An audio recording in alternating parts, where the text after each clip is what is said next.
السلام عليكم يا حبايبي، عاملين ايه؟ يا رب تكونوا بخير. ايه رايكم في فطيرتين حلوين كده ندفي بيهم البيت؟ زي ما انتم شايفين كده الفطير طالع روعه، بسم الله ما شاء الله. شايفين الجمال؟ طبعا والله الصوره ظلماه لان النور قاطع طبعا، وانا بصور والنور قاطع، فالصوره ظلماه خالص.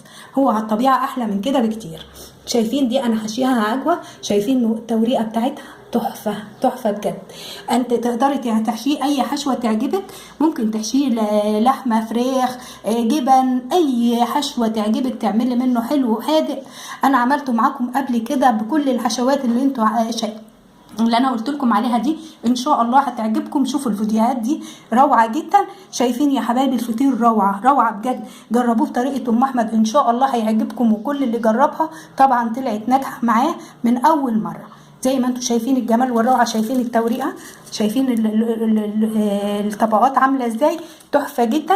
طبعا لو انت عايزاه يبقى طري شويه، طبعا اول الفطير ما بيطلع من الفرن بتغطيه. لو عايزاه مقرمش من بره وطري من جوه فبتسيبيه زي ما هو كده اول ما بيطلع من الفرن. زي ما انتم شايفين كده يا حبايبي، بسم الله ما شاء الله، تحفه جدا. يلا يا حبايبي، مستنيين ايه؟ اللي ما اشتركش في القناه يشترك وفعل زر الجرس عشان يوصله كل جديد من ام احمد، ويضغط على كلمة الكل عشان يوصلكم كل الفيديوهات اللي انا بنزلها اول باول. ولو عجبكم الفيديو ما تنسوش تعملوا لي لايك وشير، وسلام عليكم، باي باي.